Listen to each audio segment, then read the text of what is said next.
I never thought a piece of cake could symbolize so much pain. The clink of champagne glasses still echoed in my ears as I slipped out the side door of the reception hall, heels clicking against the pavement, tears stinging the corners of my eyes. I had smiled through the ceremony, posed for pictures, and even toasted with them, my so-called family. But when my parents stood up during the toast, clutching their flutes and beaming with pride, they only spoke his name, my brother, just him. They didn't mention how I helped plan every detail of the wedding because my mom was overwhelmed, or how I stayed up all night sewing the bridesmaids' robes because the ones she ordered arrived stained. No, none of that mattered. What mattered to them was that their perfect son walked my cousin down the aisle because the best man had food poisoning. What mattered was that he saved the day. They didn't thank me. They didn't even glance in my direction. I didn't storm out.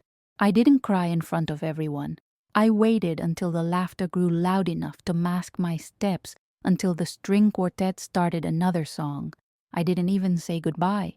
And maybe that's what hurt the most, how easy it was to leave without anyone noticing. You might think I'm being dramatic. After all, it was just a wedding toast. But this wasn't new. It was just the final straw.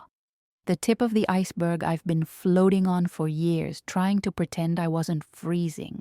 My childhood was a scrapbook of moments like that. My brother getting the biggest slice of cake, the best seat at Thanksgiving, the loudest applause at school events. I was the quiet one, the helper, the one who took photos instead of being in them. I was 6 the first time I noticed. We had both brought home drawings for Mother's Day. Mine was a watercolor flower pot with her favorite tulips, all in pink and yellow.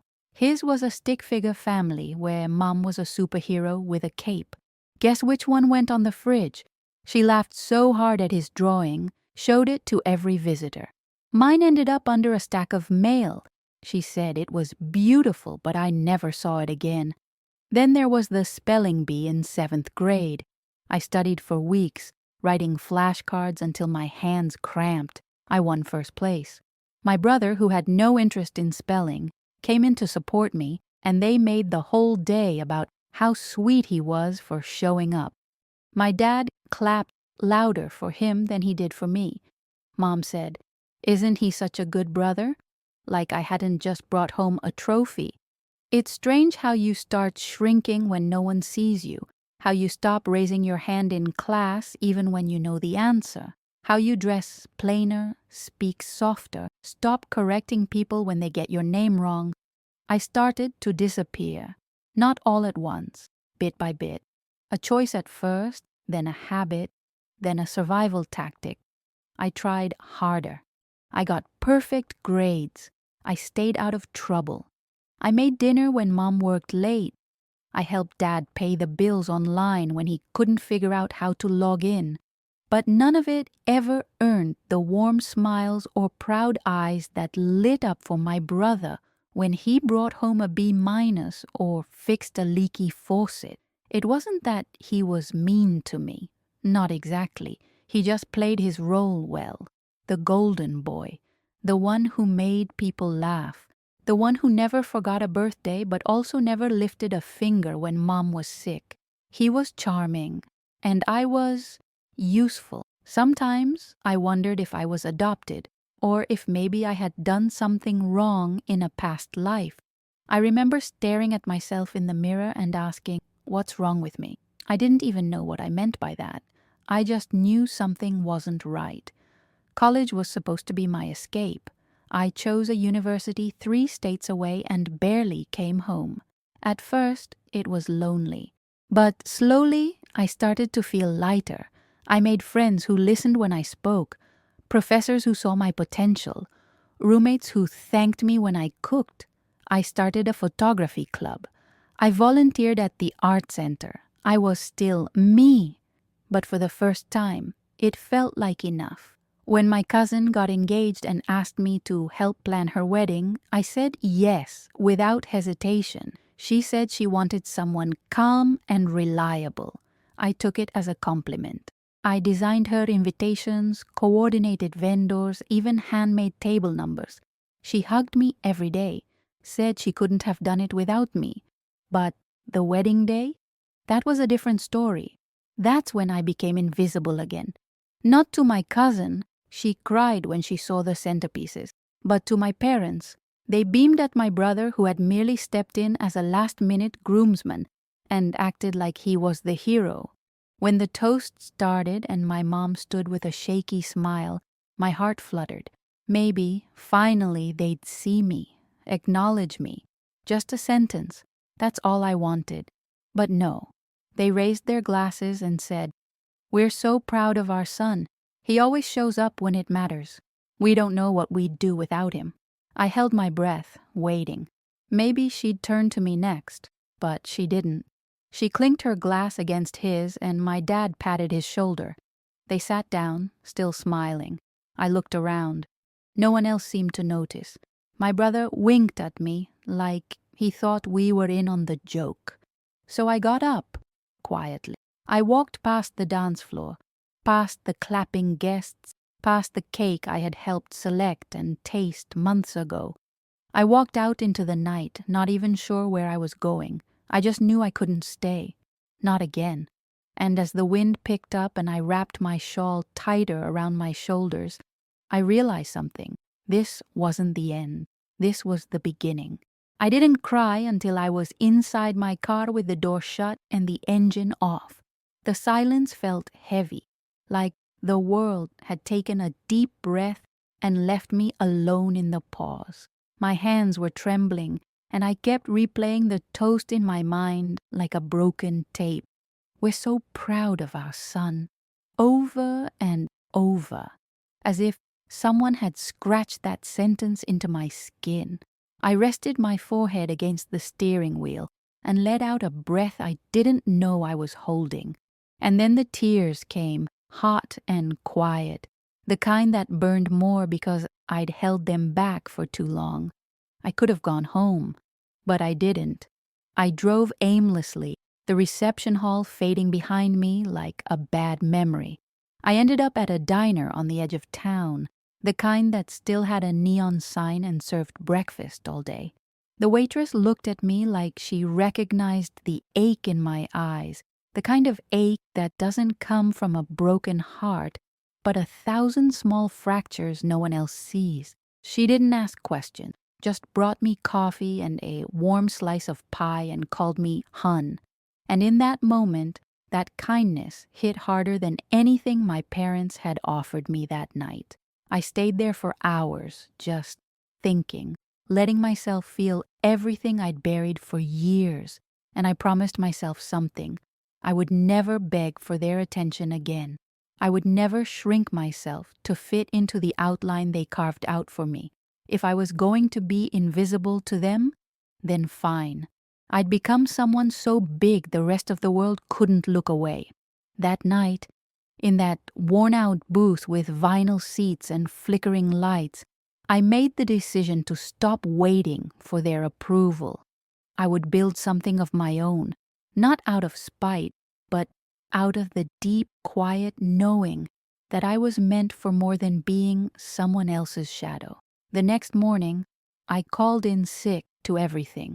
I took a personal day from the photography studio where I worked part-time, turned off my phone, and sat down at my tiny kitchen table with a notebook. For years, I had poured my creativity into other people's visions, brides, companies, art shows I wasn't even credited for. But I had dreams too, a business idea I never voiced out loud because I didn't think anyone would take me seriously. But that morning, I wrote down everything: the name, the concept, the clients I wanted, the emotions I wanted to capture. My own photography brand, one that wasn't small or polite, one that took up space.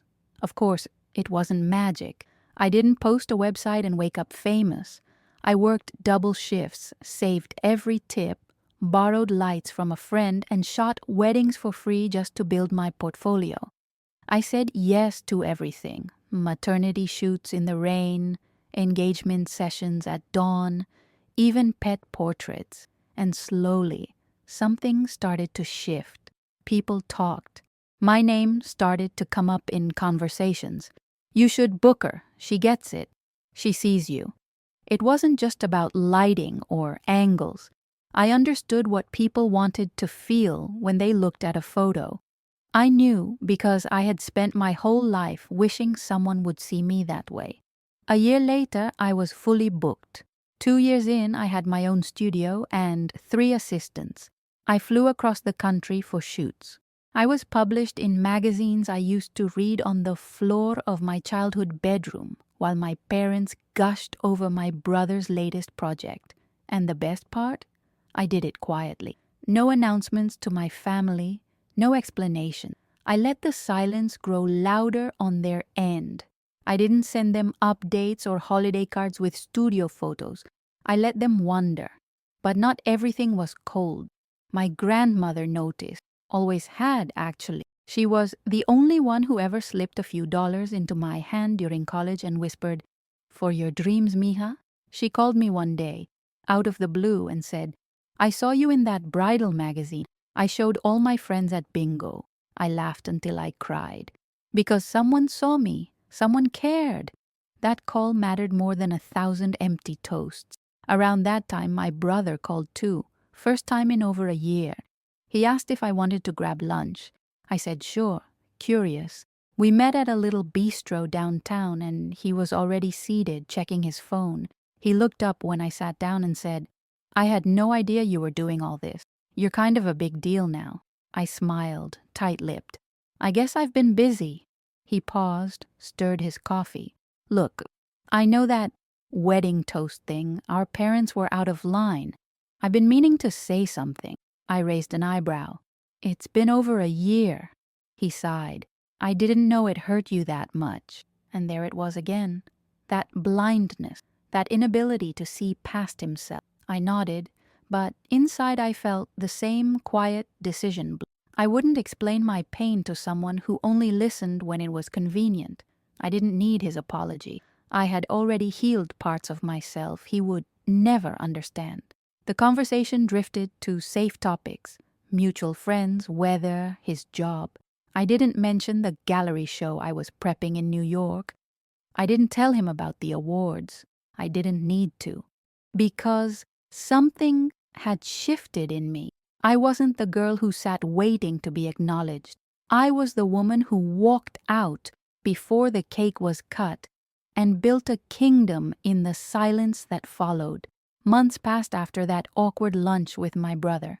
I didn't hear from him again, and honestly, I didn't expect to. The silence between us no longer felt like punishment. It felt like peace. I had spent so many years chasing scraps of affection, confusing proximity for connection.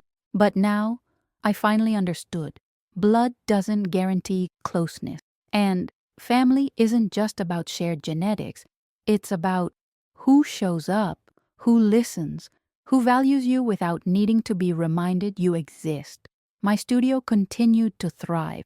I hired a second assistant and began mentoring young photographers who reminded me of who I once was: eager, invisible, hopeful. I told them the things I wished someone had told me at 20, that their voice mattered, that their eye mattered, that their quiet didn't make them weak, it made them powerful in a world obsessed with noise. I received an invitation one day, a thick ivory envelope with gold foil. My parents' 35th anniversary celebration, a night to honor love and family, the card said. I stared at it for a long time. My name was spelled correctly, which felt like a step forward. But still, I hesitated. I had skipped every family gathering for the past 2 years. Birthdays, holidays, even my cousin's baby shower. Each absence chipped away at their assumptions, and yet none of them ever asked why. They just said I was busy, like my absence was a mild inconvenience and not a choice rooted in decades of emotional neglect.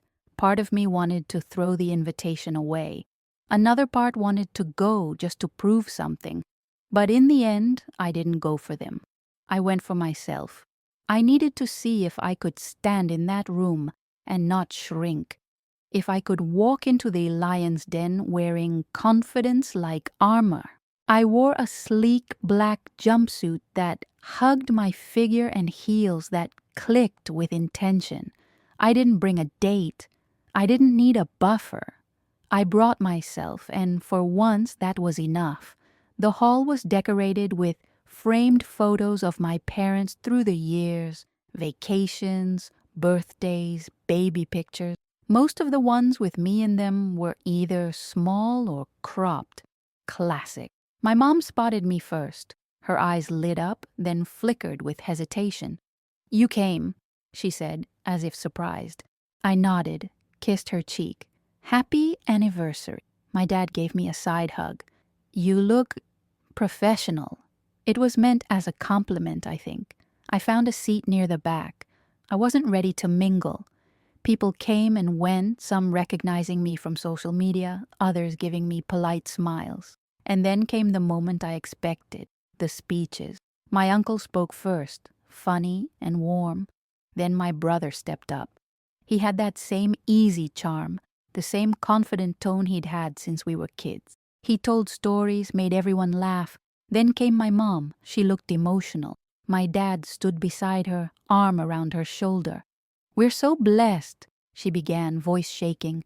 35 years, 2 incredible children. A life full of memories. My chest tightened. Here it was. The test, she continued. Our son has always been a light. Funny, dependable, strong. He's been our rock. Applause, of course.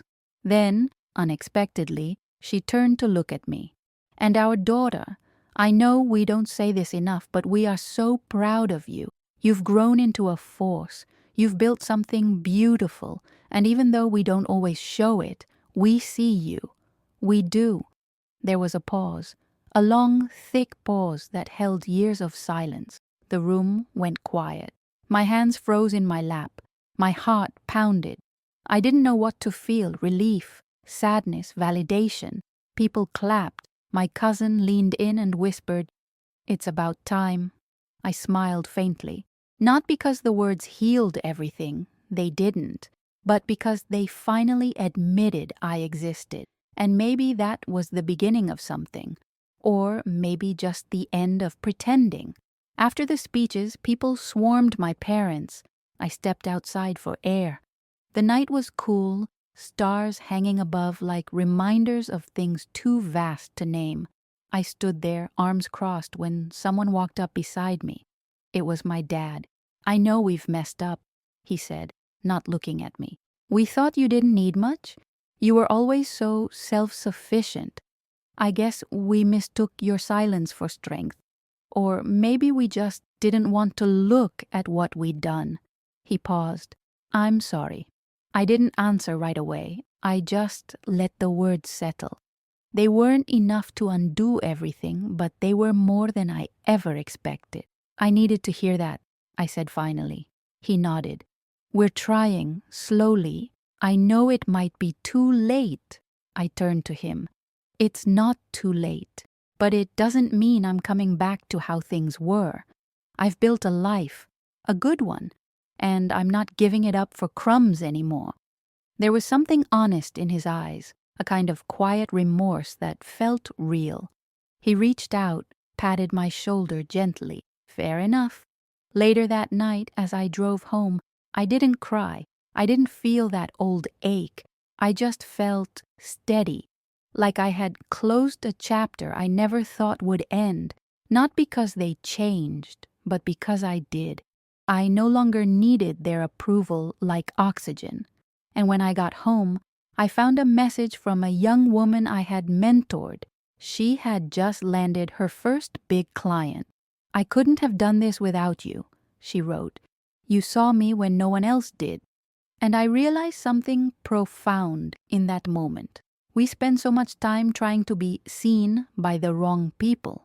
But when we stop chasing that and instead become the person who sees others, we find the kind of love we were looking for all along. A week after the anniversary party, I received a letter in the mail. Not an email, not a text, an actual letter. The envelope was cream-colored, thick with my name written in my mother's cursive handwriting. For a moment, I just stared at it, holding it like a fragile truth I wasn't sure I wanted to open. But I did, slowly, carefully, like peeling back a scar to see what had healed and what hadn't. Inside was a 2-page note. My mom started by saying she wasn't good with words, which was ironic, given how many she'd thrown around carelessly over the years. But this was different. She wrote about how she had gone through my website, watched my interviews, even read an article written about me in a local paper. She said she hadn't realized how far I'd come, how much I had done alone. She admitted she had always leaned on my silence as a comfort because it meant she didn't have to deal with her own guilt. "I know I didn't say your name during that wedding toast," she wrote, "and that was wrong.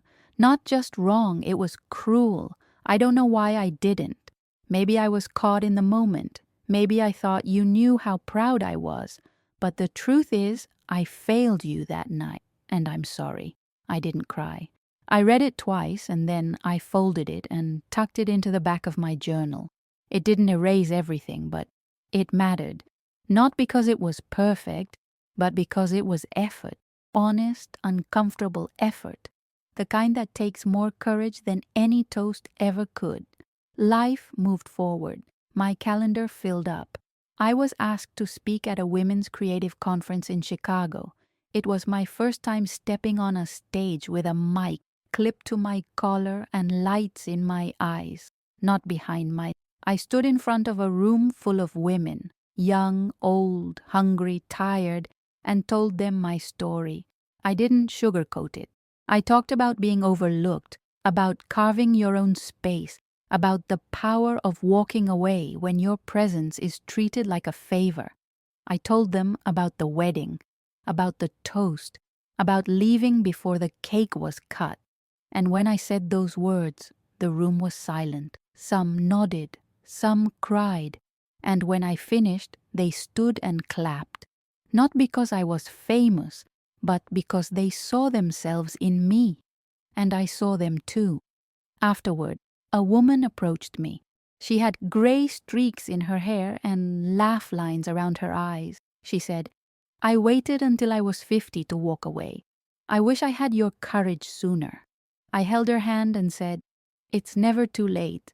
That night, I sat in my hotel room staring out the window, thinking about how far I'd come, from the girl who whispered apologies for taking up space to the woman commanding a room with her truth. And I realized something. Vindication doesn't always come in big moments. Sometimes it's in the quiet ones, the ones where you're alone and at peace with your choices. But the universe has a strange way of testing your resolve. Just when you think the chapter is closed, life flips back a page. 2 weeks after the conference, my brother called again. This time his voice was different. "Hey, I need to ask you something. It's about Mom and Dad." I braced myself. "What about them?" "They're rewriting the will. They want us both to be involved. And I think they're trying to make things right." I blinked, stunned.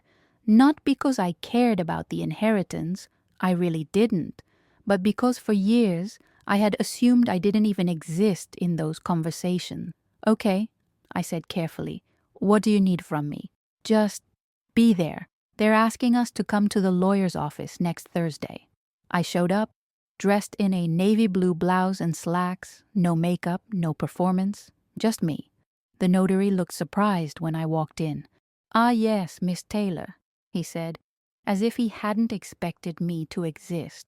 My parents were already seated, side by side, looking smaller than I remembered. We went over the documents, standard stuff. Then came the revisions. For the first time I was listed equally, equal shares, equal responsibility, equal name. It was such a simple thing, letters on paper, but it felt like a monument. My mother glanced at me, unsure, and my father cleared his throat. "We wanted to make sure it was fair," he said. I nodded. "Thank you." But inside, I wasn't just nodding. I was releasing. letting go of years of resentment I had carried like a stone in my chest. I didn't forgive everything, not yet.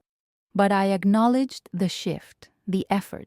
After the meeting, we had coffee. My mom asked about my next shoot. My dad asked if I'd show them my latest gallery. It wasn't perfect, it was tentative, but it was something. And for now, something was enough. That weekend, I got a text from my cousin. A picture of my parents at her baby's birthday party.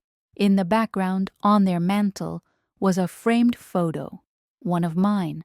A black and white portrait I had taken of a mother and child during a maternity session. Elegant, emotional, powerful. Underneath, a small plaque by Taylor Grace Photography. I stared at that image for a long time. It wasn't just a picture. It was a message, a whisper of acknowledgement that maybe, just maybe, they were learning to see me. And in that moment, I didn't feel like the girl who walked out before the cake was cut. I felt like the woman who finally chose her own table. A few days later, I was in my studio editing a maternity shoot when I heard a soft knock on the door. It was late, past business hours, and most people knew better than to drop by unannounced.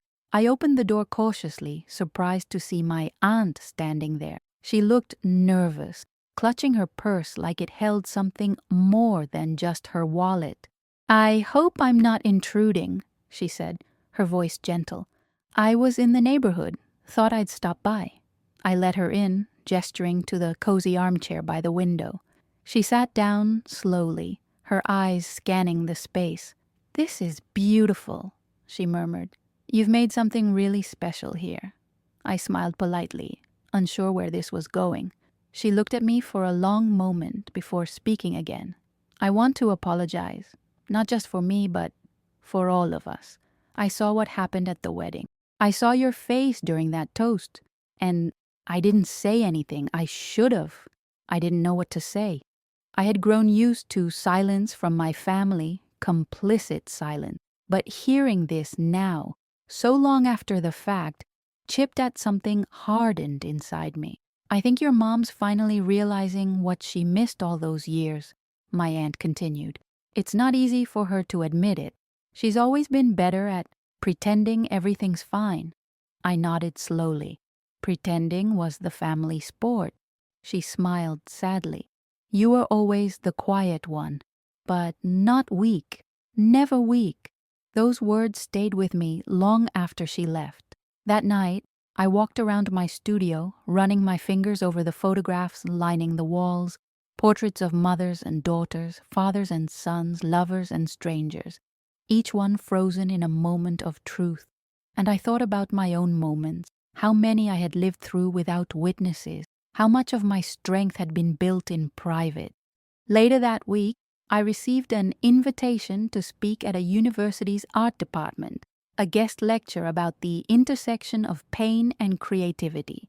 I hesitated at first, unsure if I was ready to peel back more layers in front of strangers, but I said yes.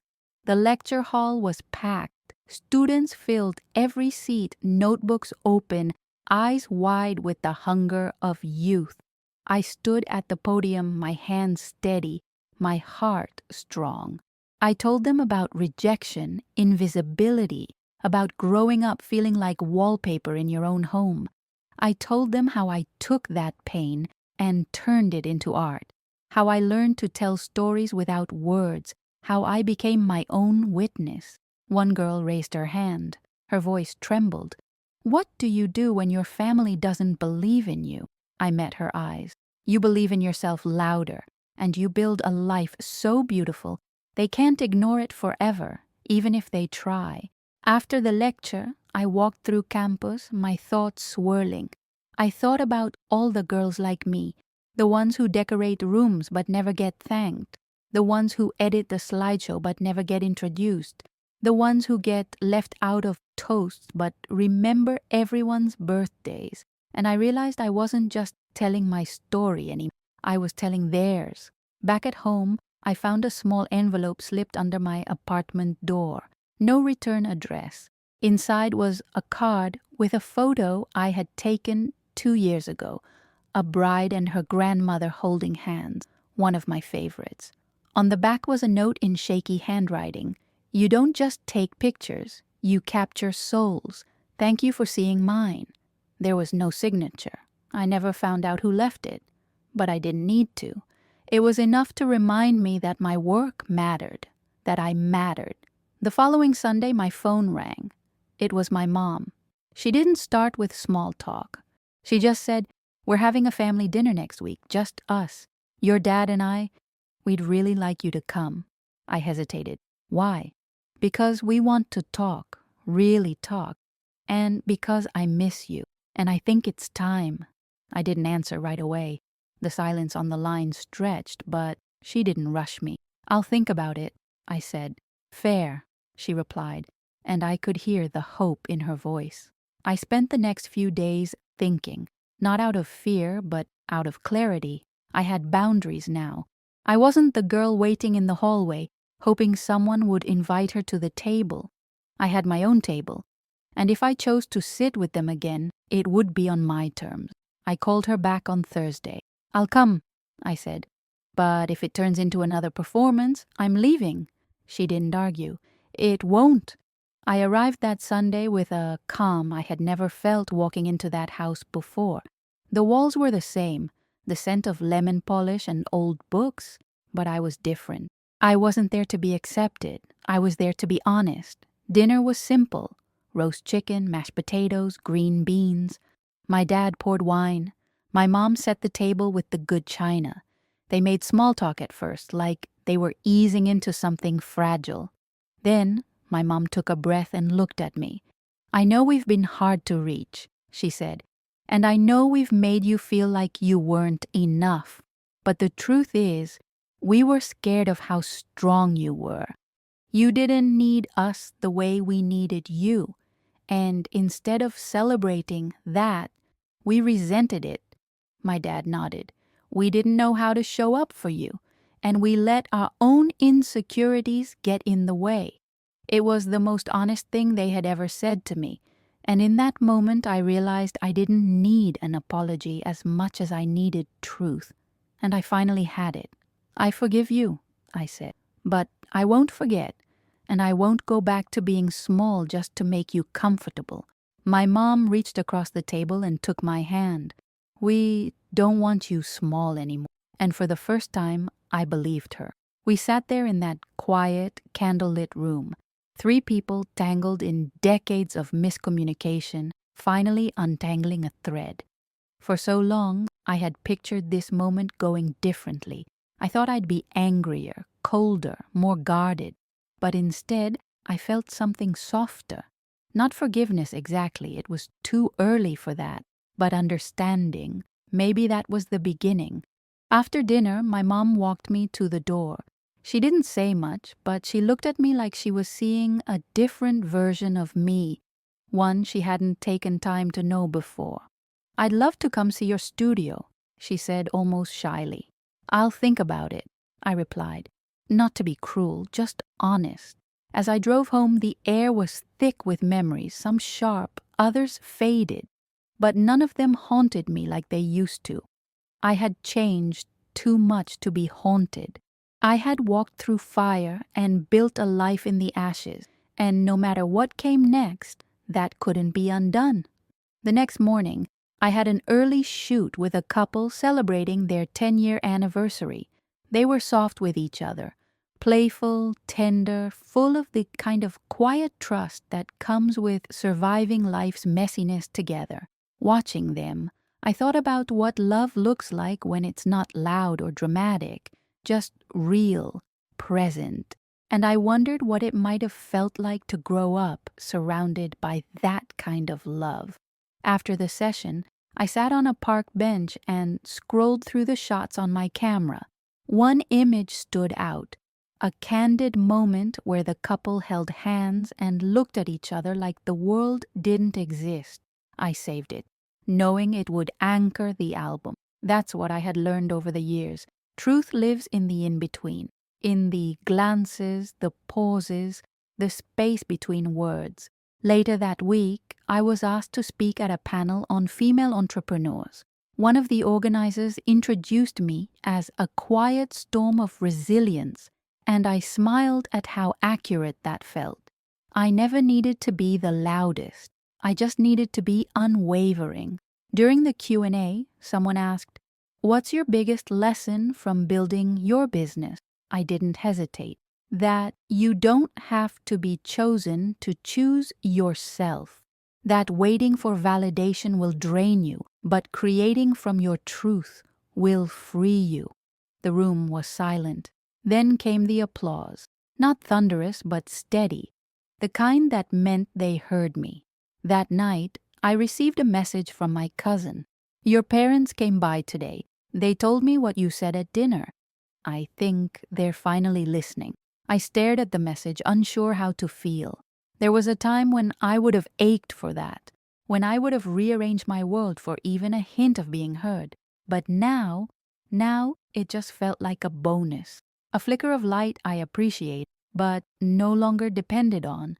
Days turned into weeks and life returned to its rhythm. Shoots, editing, emails, coffee-fueled mornings and quiet late nights. I no longer looked over my shoulder waiting for someone to notice. I was too busy living. One afternoon, I received a call from a woman named Angela. She ran a shelter for young women who had aged out of the foster system. She'd seen my work online and wanted to know if I'd be willing to host a photography workshop for the girls. "They've been through so much," she said, "but I think you'd understand them." Something in her voice struck me. So I said yes. The workshop was small, just 6 girls between 17 and 22. They were guarded at first, wary, but I recognized that silence, that edge. I had worn it too, so I didn't push. I just shared my camera, told stories, let them hold the lens and see the world differently. Slowly, something shifted. They laughed, they opened up. They started telling their stories through pictures. One girl, Jade, was especially quiet. She barely spoke the first 2 days, but on the 3rd day, she stayed behind after everyone left. She held out a photo she'd taken, a close-up of her own eye, framed by light and shadow. "This is the first time I've seen myself as someone worth noticing," she said. I swallowed hard. "You are." She smiled, barely. "Thank you." Driving home, I cried. Not because I was sad, but because I realized how far I'd come. I had taken my pain and turned it into purpose. I wasn't just healing, I was helping others heal too. And in doing that, I was filling in the cracks I once tried so hard to hide. A few days later, I stopped by my parents' house. Not because I had to, but because I wanted to. My mom greeted me at the door with a nervous smile. My dad was in the backyard, grilling. It was normal, awkward, but normal. Over dinner, we talked about little things. My mom asked about my shoots. My dad asked if I ever thought about teaching full-time. It wasn't deep, but it was effort. And effort, I'd learned, mattered more than perfection. Before I left, my mom handed me a small box. "It's nothing big," she said, almost embarrassed. Inside was a framed photo, one of my early shots. Grainy, imperfect, but full of feeling. "You gave us this a long time ago," she said. "We didn't frame it then. We should have." I looked at the photo, then at her. "Thank you." It wasn't a grand gesture. It wasn't a toast. But it was real. And that made all the difference. Driving home, I realized I hadn't thought about the wedding in weeks. I hadn't replayed that toast or the ache it left behind, because I wasn't defined by that moment anymore. I had walked out before the cake was cut, but I had walked into something far sweeter, my own life, my own story, and I was finally the one holding the microphone. Summer arrived with its golden haze and long, unhurried evenings. My calendar filled up faster than ever.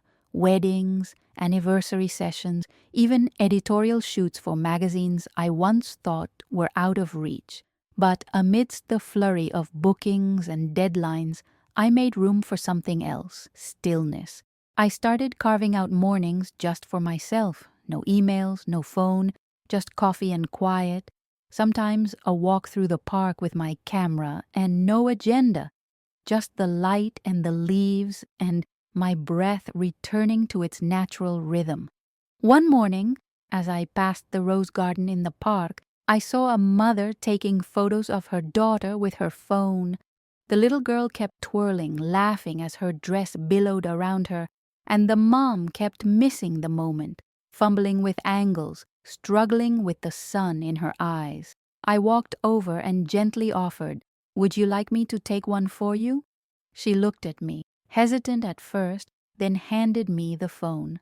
I crouched down, lined the frame, and snapped the photo just as the girl spun again, mid-laugh, hair catching the light like a halo. The mom gasped when she saw it. "It's perfect," she whispered. "I've never seen her like this." I smiled. "She looks like joy." The mom turned to me. "Are you a photographer?" "I am." I didn't give her my card or mention my website. It didn't feel like a moment for business. It felt like a reminder that the most important work we do isn't always what we get paid for. Sometimes it's simply bearing witness, capturing beauty in the everyday, giving someone a memory they didn't know they needed. Later that week, I received a package at the studio. Inside was a hardcover photo book. On the first page was a note, "For the one who helped me see myself, Jade." I flipped through the pages slowly, stunned. They were her photos, portraits of the girls from the shelter, layered with handwritten captions, raw and honest and devastatingly beautiful. She had turned our workshop into a project, printed and bound it, and sent it to me as a thank you. Tears welled in my eyes. This was it. This was what mattered. Not the magazine covers, not the followers. This: transformation, visibility, dignity, legacy. That night, I sat on my balcony as the sun dipped below the skyline, the air warm and full of crickets. I thought about how far I'd come from that night in the reception hall, how lost I had felt walking away before the cake was cut, how convinced I was that my worth had been erased in a single omission. But now I understood. My worth was never up for debate. It didn't live in my parents' words or my brother's shadow. It lived in my work, in the people I uplifted, in the stillness of mornings and the fire of my truth. One Sunday afternoon, I received another call from my brother. "I was wondering if you'd help me with something," he said. "It's a bit unusual." I raised an eyebrow. "Unusual how?" "Well, I proposed to Maya last week, and she said yes. We're planning something small, and she loves your work. She wants you to shoot the wedding." For a moment, I didn't respond. The silence stretched between us, and I could feel him holding his breath on the other end of the line. "Are you sure?" I finally asked. "You want me to do it?"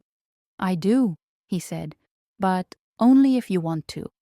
I won't be offended if you say no. I thought it might be a way to start again." I sat with that for a moment. It wasn't lost on me how ironic it was. The same kind of event that once broke me was now being offered as a bridge. But something in his tone was different this time. Not presumptuous, not performative, just real. "I'll think about it," I said. And I did. I spent days turning it over in my mind. Part of me feared stepping into that space again. Cameras flashing, families smiling, speeches echoing. What if it brought everything back? What if it undid all the healing I'd fought for? But then I thought about Maya. I liked her. She was kind and genuine. I thought about the version of myself I'd become. The woman who owned her power, who didn't chase approval but gave herself permission to rise. I thought about Jade's book, about the little girl in the park, and I realized I wasn't afraid anymore. So I called him back. "I'll do it," I said, "but on one condition." "What's that?" "I don't want a seat at the family table. I want to be the photographer. Not the daughter, not the sister, just the artist. That's the only way I can do this. He paused, then said, "Deal." The day of the wedding arrived with clear skies and soft light, the kind photographers dream of. I arrived early, scoped the venue, and did what I always do, melted into the background, lens in hand, eyes sharp, heart open. Maya was radiant. My brother looked genuinely happy. There were no toasts, no long speeches, just vows whispered beneath a willow tree, hands held tight, tears wiped away with trembling fingers. It was beautiful, and I captured all of it. Near the end of the night, as guests danced and the cake sat untouched, I took a breath and wandered outside. I watched the lights flicker from the windows, the music muffled and sweet. Then my brother joined me. "Thank you," he said. "You were incredible today." I nodded. "It was a beautiful wedding." He hesitated. "You've really changed." "No," I said softly. "I just stopped hiding." He looked down, hands in his pockets. "I'm sorry it took me so long to see you." I didn't say it was okay, because it wasn't. But I said, "I see me now, and that's what matters." He nodded, eyes wet. "You were always the strong one, I just didn't understand it." I smiled gently. That's the thing about strength. It's quiet, until it's not. And as I walked back inside, camera still around my neck, I realized I hadn't just walked out of that wedding years ago. I had walked into myself. A few weeks after the wedding, I received an email from a prestigious gallery downtown. They had seen some of my work featured in a photography journal and wanted to discuss a potential solo exhibition. My hands trembled slightly as I read and reread the message. A solo show. My name, my vision, my lens. It felt surreal. We scheduled a meeting for the following Friday. I spent the next few days combing through my archives, curating collections, revisiting shots I had taken years ago. Some were raw and unpolished, others were elegant in their simplicity.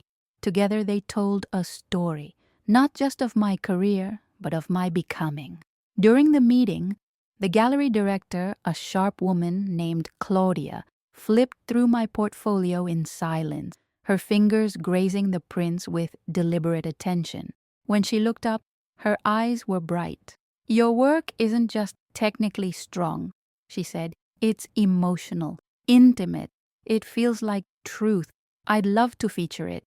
I nodded, trying to steady the storm of disbelief and joy inside me. "Thank you. That means a lot." "We'll call it Unseen," she said. "It fits," I smiled. "It really does." That night, I sat on the floor of my apartment surrounded by framed photos, memories pressed into paper. One in particular caught my eye.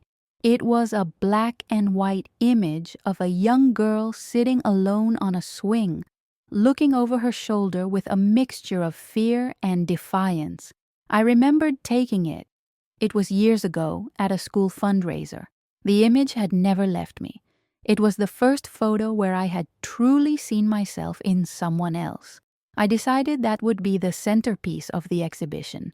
The opening night came faster than I expected. The gallery was warm and humming with soft conversation and the clinking of glasses. Strangers admired my work with thoughtful eyes. Some stood silently, hands folded. Others whispered to each other, pointing to specific images. A few even cried. I stayed near the back at first, just observing, watching people engage with something I had created from years of ache and healing. It was overwhelming in the best way. Then I saw them, my parents, walking slowly through the gallery, side by side. My mother stopped in front of the swing photo and brought a hand to her mouth. My father stood still, his eyes glassy. I didn't approach them right away. I wanted to see their reactions without the filter of my presence. After a while, they turned and spotted me. My mother walked over, tears in her eyes. "This is breathtaking," she whispered. "I had no idea you had so much inside you." I met her gaze. "It's always been there. You just didn't want to look." She nodded slowly, not defensively. I know, and I'm sorry, but I see you now. I really do. My father stepped forward. This is powerful, kiddo. You've turned pain into art. That's something few people ever manage to do. I didn't reply. I didn't need to. Their presence, their acknowledgement, it was enough. I wasn't seeking their praise. I had built something they couldn't ignore, and now they were finally witnessing it, on my terms. Later in the evening, Claudia brought me up to speak. I took the microphone with calm hands and steady breath. The room hushed. Thank you all for being here, I began. This exhibit is called Unseen because for a long time, that's how I felt. Invisible, overlooked, dismissed. But I've learned that sometimes, when people don't see you, it's not because you aren't there. It's because they're not ready to look. And in that space, you can either disappear or you can become something so radiant they have no choice but to notice. I looked around the room, my eyes landing briefly on my parents, then Claudia, then a young woman I recognized from one of my workshops. These photos aren't just mine. They belong to every person who has ever had to fight to be heard, to be valued, to take up space. This gallery is proof that silence can bloom into something beautiful. Applause rose, soft at first, then fuller. I smiled, a tear finally slipping down my cheek, not from sadness but from release. After the show, I walked home alone, my heels clicking softly against the pavement. The city felt quieter somehow, like it was holding its breath with me. At home, I kicked off my shoes, sat on the couch, and let the weight of everything settle in. I had arrived at a place I once thought impossible. In the days that followed, messages poured in, emails, social media tags, letters. People wrote to say they saw themselves in my work, that they felt less alone, that my story had given them courage to confront their own. One message in particular stood out. It was from my high school English teacher. I always knew there was something deep and steady about you, she wrote. I just didn't know the world would finally see it too. Bravo. Sometimes the world turns slowly. Sometimes it takes years for the right people to hear you.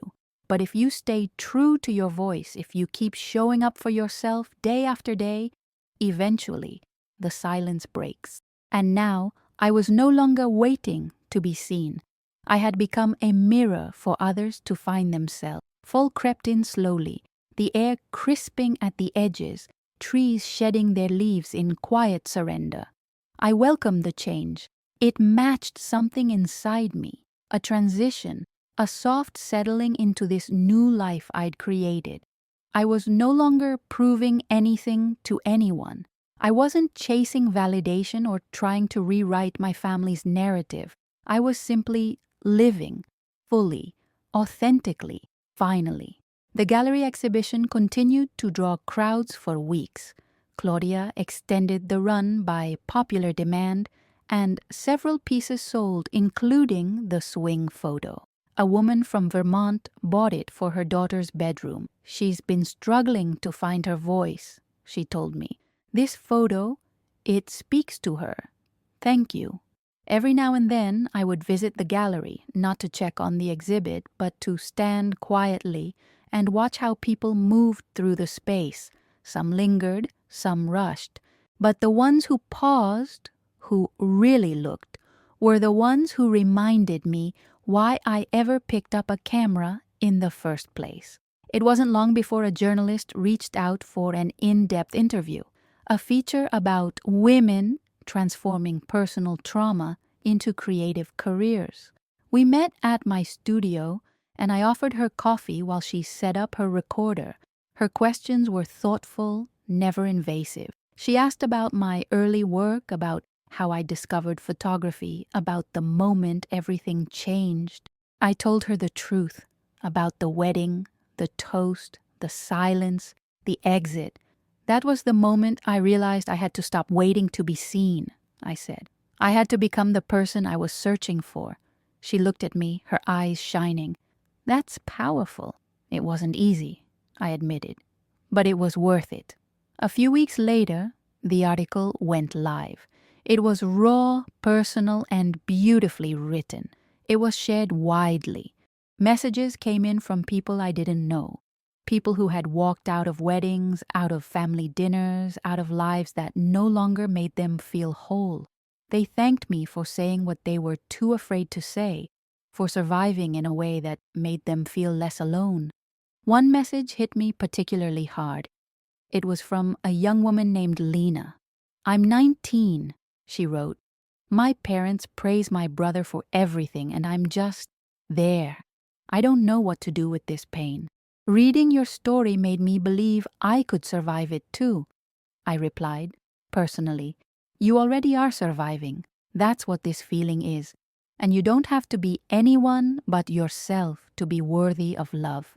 A few days later, she sent me a photo she had taken on her phone, a simple image of her shadow stretched across a brick wall. It was imperfect, gritty, and it was beautiful. "I want to learn," she wrote. "Can I?" I invited her to one of my beginner's workshops. When she arrived, she was quiet, withdrawn. But when I handed her a camera, her eyes lit up in a way that was painfully familiar, that hunger to be more than overlooked. By the end of the day, she had taken some of the most honest portraits I'd ever seen.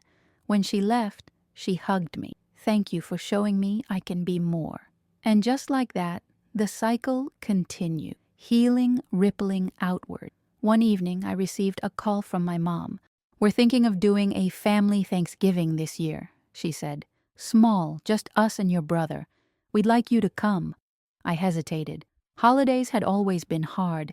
Expectations piled high like mashed potatoes, conversations tight with unspoken tension. But there was something different in her voice this time. Not obligation, just invitation. "I'll come," I said. "But I'm bringing dessert and I want to bring someone else too." She laughed lightly. "Of course." I arrived that Thursday with a homemade pumpkin tart and Lena beside me. She had no plans for the holiday. Her dorm was closed and her family situation was complicated. She had become something of a mentee to me, and it felt right having her there. My parents were warm, if a little surprised. My brother greeted her kindly, asking about school. The dinner table was quieter than I remembered, less performative, more real. No one made grand speeches, no one ignored me. It was peaceful. After dinner, as we cleared the dishes, my mom placed a hand on my shoulder. "She reminds me of you," she said softly. "She reminds me of who I used to be," I replied. "And now?" she asked. "Now," I said. "She reminds me of who I needed back then." Later, as Lena and I left, my dad called out, "We're proud of you, kiddo." It was the first time he'd said it with no audience, no expectation, just honesty. Driving home, Lena turned to me. "Was it always like that before?" I shook my head. "No, not even close." She nodded, understanding that sometimes healing isn't about fixing the past. It's about creating something better in the present. That night, as I tucked away the leftover tart and flipped through new submissions for an upcoming mentorship program I was launching, I felt something I hadn't felt in years. Not pride, not relief, but rootedness, like I had finally planted myself in a soil of my own making, and I was blooming. Winter arrived softly, blanketing the city in quiet. The pace of everything slowed, the buzz of bookings, the hum of gallery visits, and I welcomed the stillness like an old friend. For the first time in years, I wasn't chasing anything. Not approval, not recognition, not even closure. I was just living, fully, calmly, intentionally. The mentorship program launched with little fanfare, but immense heart. I selected 5 young women, each of them carrying their own quiet battles, each with a camera in hand and a voice just beginning to form. We met every Saturday in my studio, working through lighting, storytelling, and, most importantly, the art of seeing. I didn't just teach them how to photograph. I taught them how to notice, how to hold space for emotion, how to trust the silence between shutter clicks. And in doing so, I healed a little more each time I watched them find themselves through the lens. One morning, as snow fell outside the studio windows, Lena approached me after our session. She was holding a photo she'd taken that day, an elderly woman seated alone on a bench, surrounded by pigeons, her face turned towards the sky, eyes closed. It was breathtaking. "She reminded me of you," Lena said. "Strong, peaceful, but alone, in a way." I looked at the image. "That's the most honest thing anyone's ever said to me." She smiled. "Do you still feel alone sometimes?" I paused. "Sometimes, but it doesn't scare me like it used to." She nodded, the kind of nod only someone who's lived through ache can give. "Me too." That night, I sat by my window, tea in hand, watching the snow fall in thick, silent flakes. I thought about all the versions of myself I had been: quiet child, overlooked sister, invisible daughter, resilient artist, and I realized that none of them were wasted. Every scar had taught me how to frame the world with compassion. Every slight had taught me to notice the ones who go unseen. Every silence had taught me to listen. In late January, Claudia called me again. "There's been interest in a traveling version of the exhibit," she said. "New York, then maybe LA. Are you ready for that?" I laughed, breathless. "I think I am." We planned the logistics together. It felt different this time. Not like climbing a mountain, but like walking a familiar path, more confident with every step. A week before the New York opening, I received a letter, handwritten, from my mother. It read, "I don't know what kind of mother I've been. I've made so many mistakes, but watching you now, seeing who you've become, I realize you were never difficult. You were just different, and I was too afraid to meet you where you were. I don't expect you to forget everything. I don't even expect forgiveness. I just hope you know that I'm proud of you, deeply, fully, always. Love, Mom." I sat with that letter in my lap for a long time. I didn't cry, I didn't smile. I just let it exist. A piece of something unfinished, but honest. And then I packed it in my suitcase and brought it with me to New York. The exhibit was held in a renovated warehouse, wide open with exposed brick and high ceilings. The night of the opening, I stood at the entrance in a black coat, heart steady, watching the guests arrive. A man approached me, older, tall, with a weathered look. "You the artist?" he asked. "I am." He looked at the image nearest the entrance. "This one. It made me call my daughter." "We haven't spoken in years." I blinked. "That means more than you know." He nodded, tipping his hat before walking away. As the night wore on, I mingled with visitors, answered questions, stood beside my work without shrinking. When I spotted my parents across the room, I didn't tense. They were standing quietly, studying a photo titled "Threshold," an image of a woman standing at the edge of a doorway, caught between shadow and light. My father turned first. "That's you, isn't it?" "It was," I said. "Not anymore." My mother stepped forward. "I brought something." She handed me a small box. Inside was my childhood drawing, the watercolor of pink and yellow tulips, wrinkled, a little faded, but intact. I kept it. I just didn't know how to display it. I looked at her, then at the flowers, and something inside me softened. Not because the past had been rewritten, but because the present was finally being honored. "Thank you," I said, carefully placing the drawing back inside the box. "That means something." We didn't linger. There was no dramatic moment, no grand gesture, just presence. And presence, I had learned, was a powerful form of love. As the night came to a close, I walked outside into the crisp air, my breath visible in short, steady clouds. The city lights glowed behind me, and snow began to fall again, gentle, slow, sacred. I stood there, arms crossed, letting the cold kiss my skin. I thought about the girl who had once walked out of a wedding reception, unnoticed, uncelebrated, and I whispered to her, "We made it," because we had. And I was no longer looking back. The following morning, I woke to sunlight streaming through the hotel window, soft and golden, like the city itself was exhaling. The noise of New York buzzed faintly below, but in my room, it was still, peaceful. I sat up slowly, feeling a different kind of weight settle in my chest.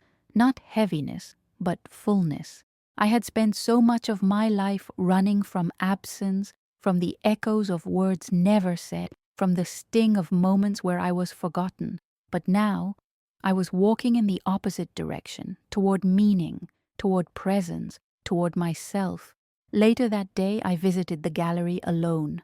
The building was quiet between showings, and for once I wasn't the host or the artist or the center of attention. I was just a woman walking through a room of her own memories. I stood before threshold again. The figure in the doorway, caught between the light she hadn't yet entered and the darkness she no longer feared, had always been symbolic. But now, as I stared at her, I saw something new. Calm. Not hesitation, not conflict, just readiness. Claudia joined me a few minutes later, a to-go coffee in each hand. "I've never seen an audience react this way," she said. "You've turned your life into a mirror. People look at your photos and somehow see themselves." I smiled gently. "Maybe that's because I used to feel like I didn't belong in any reflection. I had to build my own." She nodded, handing me a coffee. "So, what's next? What's your dream now?" The question lingered in the air, warm and open.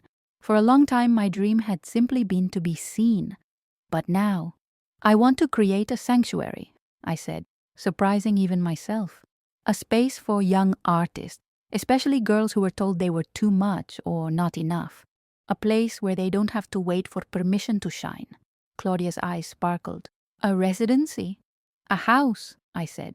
"Maybe outside the city, a retreat, with rooms and light and gardens and space to become." She nodded. "That's not a dream. That's a plan." I laughed, but in my heart, I knew it was true. Over the next few weeks, the idea took root. I began researching properties, talking to investors, reaching out to community organizers. I wasn't just chasing something for myself anymore. I was building something for the girl I once was, and for all the girls who still sat quietly at dinner tables hoping someone might notice. And then, one evening, I received a text from Maya, my brother's fiancée. "I'd love to have coffee with you, just us." We met at a small cafe with ivy trailing down the windows. She was already seated, stirring honey into her tea. "I wanted to say something," she began. "I watched you at our wedding. The way you moved, the way you captured everything without asking for attention. And I want you to know I saw you." I blinked, caught off guard by her sincerity. "I've heard stories from your brother," she continued, "about the past, about how things were. I know it's not my place to fix any of that, but I just want to be part of the version of the family where you're not overlooked." I smiled genuinely. "You already are." She reached across the table and touched my hand. "Thank you for giving us that gift. The photos, the grace, the presence." And in that moment, I realized that change doesn't always come through confrontation. Sometimes it comes through quiet revolutions, through new people who enter our lives not to erase the past, but to rewrite the future. A few days later, Lena stopped by my apartment, her cheeks flushed from the cold, excitement lighting up her eyes. "I got in," she said breathlessly. "The photography program, full scholarship." I screamed and hugged her, both of us laughing in disbelief. She pulled back, her voice shaking slightly. "I wouldn't have even applied if it weren't for you. You made me believe I had something to say." "You do," I said. "You always did." She handed me a small envelope. I printed one of my photos for you. It's not much, but I opened it and my breath caught. It was a portrait of me, taken during one of our workshops without me realizing. I was seated at my desk, light pouring in from the window, my eyes soft, my hands cradling a roll of film. I looked calm, strong, at peace. "This is how I see you," she said. And for the first time, I saw her seeing me, not as a mentor, not as a teacher, but as someone fully formed, someone who had come through the fire whole. That night, I placed her photo in a frame and set it beside the swing photo I had gotten a print of before it sold. Two versions of me, then and now. A quiet child in motion, a woman at rest. I curled up on the couch, blanket around my shoulders, city lights twinkling beyond the glass. And I thought about all the ways we return to ourselves. Sometimes it starts with a toast that never mentions your name. Sometimes it starts with walking out the door before the cake is cut. But eventually, if you choose yourself again and again, you stop waiting for a seat at the table. You build the table, and you fill it with people who see you. Spring returned like a quiet promise, soft and sure. The city began to thaw. Buds on branches, warmth in the wind, a kind of invisible energy humming through the streets. I felt it in my chest too, that stirring of something new, something alive. After years of fighting to be noticed, after building my own name from silence and rejection, I was finally building something bigger than myself. The residency was no longer just a dream. I had found a property, an old farmhouse about an hour outside the city, surrounded by trees and wildflowers and sky. It needed work, yes, but it had soul. And I had the vision. I named it the Lighthouse, not because of lighthouses or oceans, but because of what it would hold. Women discovering the light within themselves. Renovations began in April. I split my time between the studio and the farmhouse, often covered in paint or dust, but always smiling. There was something healing about restoring that space. I wasn't just giving it new life, I was giving myself one too. Each room I painted, each window I cleaned, felt like rewriting a piece of my own story. Lena came to help on weekends. So did a few of my other mentees. We painted walls white and soft gray, hung twinkle lights on the porch, stacked bookshelves with poetry and photo albums. We filled the kitchen with mugs that didn't match, and a long wooden table meant for shared meals and late-night conversation. It was messy, imperfect, and it was beautiful. One evening, as the sun set behind the trees, Lena and I sat on the porch, legs dangling over the edge. "You ever think about what your younger self would say if she saw all this?" she asked. I looked out across the field. The sky was purple, the grass gold. "She'd cry," I said. Not because she was sad, but because she never imagined she'd be this free. Lena nodded. "I think about mine too, and I'm proud of her. Even when she felt invisible, she never gave up." We sat in silence for a while, and in that quiet, I realized just how far I'd come. Not just from the wedding toast that erased me, but from the version of myself who stayed anyway, who kept setting the table for people who never noticed if she was hungry. The grand opening of the Lighthouse was simple and sacred. Just 20 of us, friends, supporters, mentees, and a few community partners. We lit candles. We walked the property. We shared stories in the living room, passing around a microphone that no one had to fight for. Everyone had a turn. Everyone was heard. My parents came too. I hadn't invited them out of obligation. I invited them because I wanted them to see the life I'd built, the one they hadn't nurtured, but one they now respected. My mom wandered the hall slowly, her hand brushing the doorframe. My dad stood in the backyard staring up at the trees, saying quietly, "I get it now." During the circle of sharing, I spoke last. I held the mic in my lap for a moment before raising it. This house was built from silence, From all the years I felt unseen, uninvited, unheard. But instead of letting that break me, I let it guide me. I created a space where no one has to earn their belonging, where no one has to shout to be heard. Here, presence is enough. A few people teared up. Lena smiled at me through her own glassy eyes. I finished with one final line. The cake might have gone uneaten that night, but this is the feast I was always hungry for. And the room exhaled, together. After the event, my mom came up to me. I don't know how you did it, she said, her voice trembling. How you carried all of that and still found a way to build something so full of love. I met her eyes. I didn't carry it alone. I carried it with the girl I used to be, and every girl who's ever felt like her. She reached out and hugged me. Not the kind of stiff, polite hug I was used to, but a real one, the kind that says, I see you now. I really do. The lighthouse welcomed its first group of residents that summer. 5 women, 5 stories, 5 journeys of becoming. I lived on the property during their stay, cooking breakfast in the mornings, joining their evening reflections, laughing with them late into the night.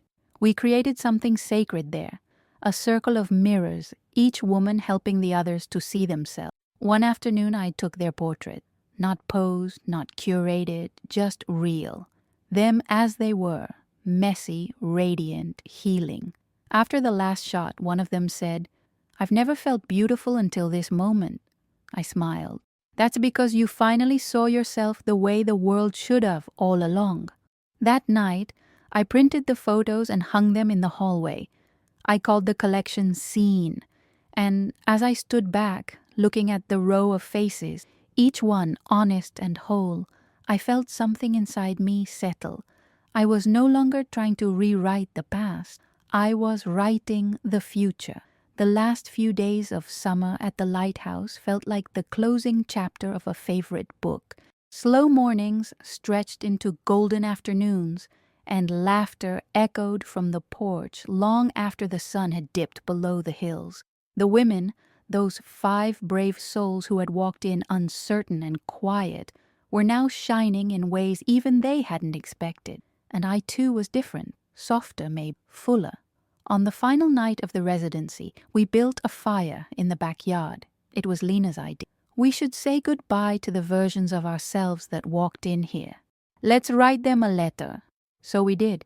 Each of us scribbled notes in the dark, illuminated by flickering candlelight and the soft crackle of the flames. I folded mine slowly, holding it for a long time before feeding it into the fire. I watched the paper curl and blacken, my words disappearing into smoke. I didn't need to remember what I wrote. I just needed to let it go. Later, I lay in bed beneath an open window, the breeze carrying the scent of ash and earth. I stared up at the ceiling, thinking of the toast again, not out of pain, but almost curiosity. It felt like another life, a different woman, a woman who had once believed she had to earn her place in the room. Now she was the one building the room. The difference was everything. That fall, I was invited to deliver a keynote speech at a national creative summit. The theme, Claiming Your Voice. I stood on stage in a room filled with artists, writers, creators, some famous, some just beginning, and I told them my truth. I used to think I needed someone to call my name, I said, that if I just did enough, helped enough, stayed quiet enough, someone would finally say, thank you. But they didn't. Not at the wedding, not at the dinner table, and it hurt. It hurt in ways I couldn't explain for a long time. But then I realized I don't need to be called forward. I already am. I don't need a spotlight. I am the light, and so are you. There was silence at first, and then applause. Long, standing, reverent applause. Afterward, a woman approached me in tears. I've spent my whole life trying to be good so they'd notice, she said, and I never thought about what I could become if I stopped waiting. You'll be unstoppable, I said. By winter, the lighthouse had a waiting list of applicants from around the world. Donations began pouring in. I hired Lena as the full-time coordinator, and she approached the role with grace and fire. Watching her thrive felt like watching my younger self, but this time with support, with structure, with love. One afternoon, while sorting through a box of old studio files, I found an envelope I didn't recognize. Inside was a note, written in my father's handwriting. "I found this the day you left the wedding early," it said. "I never gave it to you because I didn't know how to say any of this out loud. I saw your face when your mother spoke. I saw how small you looked in that chair, how hard you were trying to pretend it didn't matter. And it broke something in me. You didn't deserve that silence. You never did. I was too proud to speak up that night, and I've regretted it every day since. But I want you to know, I've watched you build something extraordinary. I don't just love you, I admire you, and I'm sorry for every moment I didn't show it."